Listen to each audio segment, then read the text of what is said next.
Linear equation इन two variable जो हम करने वाले हैं मात्र 15 मिनट के अंदर और पूरा रिवीजन हो जाएगा। और यही नहीं, इससे पहले के चैप्टर और इसके बाद के चैप्टर भी आपको इस चैनल पे मिलते रहेंगे, तो बने रहिएगा चैनल सब्सक्राइब करके। Let's start with linear equation in two variable. तो सबसे पहले बात करते हैं सर, लीनियर इक्वेशन क्या होता है। हमने जब पॉलिनोमियल चैप्टर पढ़ा था तो हमने वहां देखा था डिग्री के बेसिस पर कुछ पॉलिनोमियल्स को डिवाइड किया गया था, जो पहला था 0 डिग्री, दूसरा था 1 डिग्री जिसको कहते हैं लीनियर, 2 डिग्री जिसको कहते थे क्वाड्रेटिक, और 3 डिग्री को बोलते थे क्यूबिक, सबको याद है। लेकिन जो लीनियर पॉलिनोमियल था, अगर लीनियर पॉलिनोमियल के आगे आपने इक्वल्स टू कुछ लगा दिया तो ये लीनियर पॉलिनोमियल क्या बन जाता है, लीनियर इक्वेशन जिसकी डिग्री है 1। अब ये क्या है, ये linear equation in one variable है। क्यों? क्योंकि सर इसमें वेरिएबल एक अकेला x है और जिसकी डिग्री क्या है, 1 है। ठीक है, तो ये होता है linear equation one variable. An equation having only one variable with the highest power 1 is called linear equation. Definition है, कहीं पूछ नहीं जाती, लेकिन फिर भी पता होनी चाहिए। ठीक है, और सॉल्यूशन क्या होता है इसके अंदर कोई वैल्यू पुट करिए आपने, LHS इक्वल टू RHS आ जाएगा, तो आपका काम क्या हो जाएगा, वो सॉल्यूशन बन जाएगा। जैसे फॉर एग्जांपल मैं यहाँ पे minus b by A put करता हूँ तो हो जाएगा इनटू a, तो आप बोलोगे हो जाएगा प्लस का b इक्वल टू 0, आप कैंसिल करोगे तो ये आ जाएगा minus b plus b is equal to 0, तो 0 इक्वल टू 0, तो LHS इक्वल टू RHS आ गया। इसका मतलब क्या है, ये सॉल्यूशन है। ठीक है, चलो आगे बात करते हैं लीनियर इक्वेशन इन टू वेरिएबल। अब टू वेरिएबल मतलब वेरिएबल तो होने चाहिए पर डिग्री अभी भी 1 ही होगी सर। जैसे x की डिग्री देख रहे हो आप 1, y की डिग्री देख रहे हो आप 1, लेकिन यहां पर दो वेरिएबल है। कौन कौन से हैं, एक तो है सर x और एक है सर y। दो वेरिएबल आपको नजर आ रहे होंगे यहाँ पर x और y, तो इसको कहते हैं हम लीनियर इक्वेशन इन टू वेरिएबल जिसकी डिग्री तो 1 है दोनों वेरिएबल की और वेरिएबल भी दो है। चलिए आगे बात करते हैं लीनियर इक्वेशन इन वेरिएबल को, टू वेरिएबल को रिप्रेजेंट करने का तरीका ax plus by plus c equal to 0। ठीक है, जहां पर a और b कभी भी 0 नहीं होंगे। ठीक है, तो value of the variable that satisfy the equation is called solution. जैसे कि मैंने कहा x और y की कुछ भी वैल्यू रखो, आप ऐसी वैल्यू रखो जो वैल्यू यहां रखने से LHS इक्वल टू RHS आ जाए, बस। चलो अब बात करते हैं की पॉइंट। भाई लीनियर इक्वेशन जो बनती है, जो भी वेरिएबल होते हैं, जो भी वैल्यू होती है, उन सब में क्या होता है, जब भी आप इसका ग्राफ बनाने बैठते हो तो आपको डिग्री 1 होती है तो स्ट्रेट लाइन आता है, डिग्री 2 होती है तो पैराबोला होता है, डिग्री 3 होती है तो किसी भी तरह का आकार हो सकता है। क्लियर? चलो अब बात करते हैं कि हम किसी भी इक्वेशन को टू वेरिएबल में रिप्रेजेंट करना चाहते हैं। क्या करना चाहते हैं, टू वेरिएबल में रिप्रेजेंट करना चाहते हैं। कैसे करेंगे सर?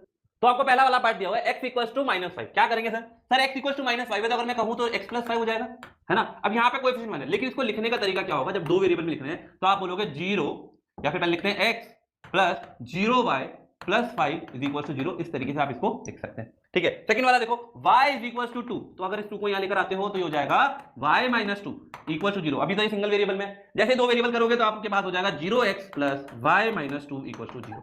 ठीक है, इसी तरीके से अगर आगे बात करते हैं 2x माइनस 3 तो ये हो जाएगा sir 2x plus 0y minus 3 equal to 0। ये आपकी इक्वेशन आएगी किस फॉर्म में, देखो फॉर्म याद रखना हमेशा, ax plus by plus c equal to 0 इस फॉर्म में आ गई है। ठीक है, चलो अब ये जो चौथा वाला है ये आप अपने आप ट्राई करेंगे और ट्राई करके इसका आंसर जो है ना, आंसर क्या करेंगे सर, कमेंट सेक्शन में डालेंगे। ठीक है, कमेंट सेक्शन में सब आंसर डालेंगे ताकि मैं एक बार चेक कर लूं। ठीक है, चलो आगे चलते हैं, रिप्रेजेंटेशन इन द सॉल्यूशन। सबसे पहले बात करते हैं सॉल्यूशन की। सॉल्यूशन क्या होता है सर, मान लीजिए आपको मैंने एक लीनियर इक्वेशन दिया वन वेरिएबल में x minus 1 equal to 2।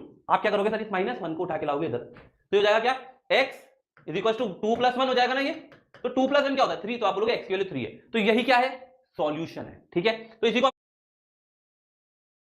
Root of the equation, जब आप आगे इक्वेशन पढ़ेंगे तो आपको समझ में आएगा यही सॉल्यूशन है और यही रूट है। ठीक है, अब इसको रिप्रेजेंट कैसे करेंगे, मान लीजिए ये x एक्सिस और यहां पर ये 3 कर x इक्वल टू 3, यहां पे डॉट बना दिया। ये होता है वन वेरिएबल को रिप्रेजेंट करने का तरीका, क्योंकि इसमें एक ही वेरिएबल है तो एक ही एक्सिस बनाई जाएगी, x है तो x और y होगा तो स्ट्रेट लाइन ऐसे बना देंगे। ठीक है, चलो अब बात करते हैं इसी में आप इसके कितने सॉल्यूशन बना सकते हैं, है ना, ये भी पता होना चाहिए सर। अगर मान लो वन वेरिएबल वाली इक्वेशन दी है तो उसमें कितने सॉल्यूशन बन सकते हैं, कैसे बनाएंगे सर? आप बोलोगे सर कुछ नहीं करना है, आप इसको उठा के तो यहाँ लिया मैंने, बोले sir 2x is equal to -8 कर दिया। अब आप बोलोगे सर ये 2 को भी डिवाइड कर दो, यहाँ पे 2 से डिवाइड कर दिया, यहाँ पे 2 से डिवाइड कर दिया, तो हो जाएगा x इक्वल टू -4। तो कितना सॉल्यूशन आएगा, ओनली वन सॉल्यूशन। तो मैं आपको आगे बताने भी वाला हूं कि कितने टाइप के सॉल्यूशंस होते हैं, कौन सी वेरिएबल वाले कौन सी लीनियर इक्वेशन के अंदर। ठीक है, तो ये वन वेरिएबल है तो वन वेरिएबल में एक ही सॉल्यूशन होगा, पक्का हमेशा याद रखना। कोई पूछे linear equation in one variable में कितने सॉल्यूशन होते हैं तो बोलेंगे वन सॉल्यूशन। चलिए आगे बात करते हैं कि अगर जनरल फॉर्म जो होती है ax प्लस b, अगर इसमें हम बोले कि यार x की वैल्यू क्या होगी तो आप बोलोगे b को उठा के मिलाओ, ये से डिवाइड कर दो तो आपके पास क्या आ जाएगा, x equal to minus b by a, और यहाँ भी वही आ रहा था पर वो क्या था 2 जो वो 8 जो है वो 2 से डिवाइड हो गया। ठीक है, चलो अब बात करते हैं टू वेरिएबल की। अगर मान लीजिए इस तरह का आपको एग्जांपल क्वेश्चन आपके एनसीईआरटी डिफरेंट सॉल्यूशन बताओ। अब एक बात बताओ, जब 4 सॉल्यूशन हो सकते हैं तो और भी हो सकते हैं, ना, 2 हो सकते हैं, 8 हो सकते हैं, तो इनफाइनाइट हो सकते हैं। तो पहली चीज की जो टू वेरिएबल होती है लीनियर इक्वेशन, उसके कितने सॉल्यूशन होते हैं, इनफाइनाइट सॉल्यूशन। ये आपको याद रखना है, इनफाइनाइट सॉल्यूशन होते हैं। अच्छा तो कैसे सॉल्यूशन बनाएंगे, हमारे पास एक तरीका होता है सर, हम क्या करते हैं, हमने बचपन से सीखा है इधर हम एक टेबल बनाते हैं, उस टेबल में यहाँ पर लिखते हैं x और यहाँ लिखते हैं y। अब कितने बोले, 4 बोले, ठीक है। तो 4 डब्बे बना दिए हमने, है ना, 4 सॉल्यूशन लिखने के लिए। तो आप क्या करोगे, पहले बोलोगे सर x की वैल्यू 0 पुट करते हैं। आपने कहा सर x की वैल्यू 0 पुट कर दो, तो y की वैल्यू क्या आएगी, आप बोलोगे ये तो 0 हो गया, 2y = 6, तो 2 से डिवाइड किया तो क्या जाएगा, x की y की वैल्यू हो जाएगी 3, तो आप बोलोगे 0,3। फिर मैंने कहा सर x की वैल्यू 2 पुट करते हैं, किसी ने बोला 2 पुट करा, 2 को उधर लेकर आएंगे तो क्या हो जाएगा -2, तो क्या हो जाएगा 4, 2 से डिवाइड किया तो y की वैल्यू कितनी आ जाएगी, 2 हो जाएगी, तो आप बोलोगे 2,2। अब कुछ बार बच्चे क्या कहते हैं, बच्चे सर y की वैल्यू 0 पुट करके देख लो। चलो सर y की वैल्यू 0 पुट करते हैं, y की वैल्यू जैसे ही 0 पुट करोगे तो ये तो हो जाएगा पूरा 0, है ना, ये 0 हो गया, तो क्या बचा x = 6, तो आपके पास x की वैल्यू आ जाएगी 6, तो आप बोल सकते हो 6,0।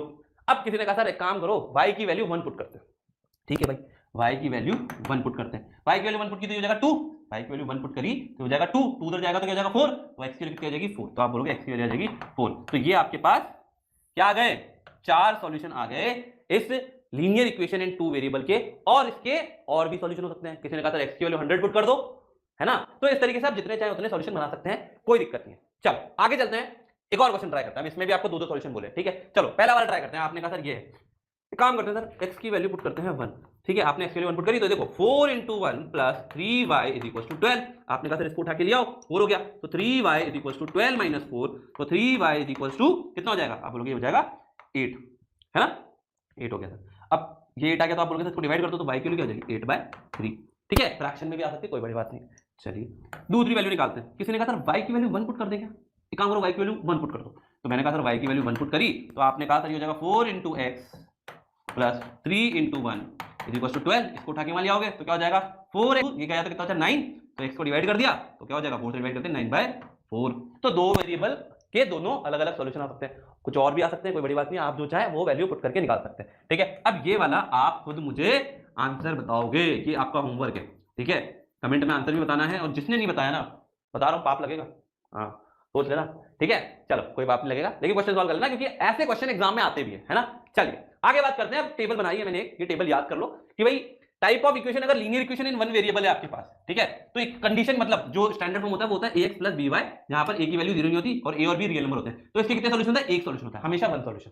अगर मान लो linear equation in 2 variable, ax + by + c = 0, a भी 0 नहीं होगा और यहाँ पे b भी 0 नहीं होगा, है ना, तो इसके अंदर, ठीक है। फिर अगर मैंने कहा लीनियर इक्वेशन इन 3 वेरिएबल, 3 तो है ही सर हमारे, ठीक है, फिर भी याद कर लो, अगर 3 वेरिएबल हो ax + by + cz + d = 0, तो जहां पे a b c दोनों तीनों 0 नहीं होंगे, तो यहां भी इनफाइनाइट ही सॉल्यूशन होंगे, ठीक है। अच्छा एक बात बताओ, अगर मैंने आपसे एक सवाल पूछा कि लीनियर इक्वेशन इन 2 वेरिएबल 2 हो जाए, एक अलग एक अलग, तो यार ये जो लाइन बनेगी, तो 2 लाइन बनेगी ग्राफ पे, तो ये दोनों लाइन के कितने सॉल्यूशन हो सकते हैं, ये आपको सोचना है और कमेंट में बताना है, ठीक है। अगर अभी बता दिया तो क्लास 10 में बहुत आसानी हो जाएगी। चलो आगे बात करते हैं ग्राफ के बारे में। अब यार इसके 4 सॉल्यूशन निकाल के ग्राफ बनाना है, तो कैसे करोगे, आपने कहा एक काम करते हैं, x की वैल्यू पुट करते हैं यहाँ पे ना, वही टेबल बनाते हैं, सबसे बढ़िया काम है ना, बॉक्स बनाओ, और ये आप एग्जाम में भी कर सकते हैं, ठीक है, कोई दिक्कत नहीं। मैंने कहा सर x की वैल्यू पहले 0 पुट करते हैं, 0 पुट करी तो y की वैल्यू कितनी आ जाएगी 7, ठीक है, 7 बहुत आगे कोई बात नहीं, लेकिन बनने बना लिया है ना, तो कर लेते हैं।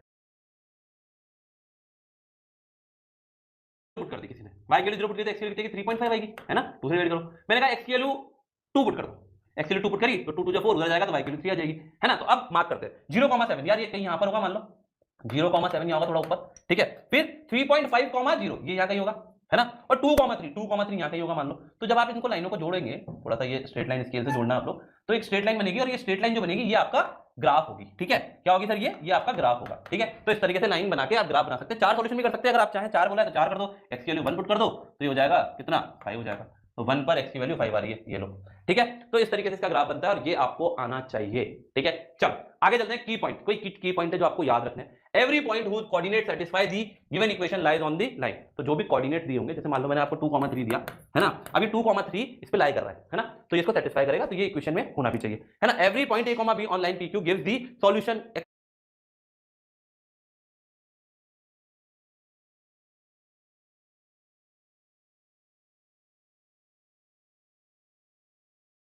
equals to a and b, y equals to b। अगर मान लीजिए ये पॉइंट लाई कर रहा है तो x equals to 2 y equals to 3, LHS equals to RHS लिखा रहेगा। Any point which does not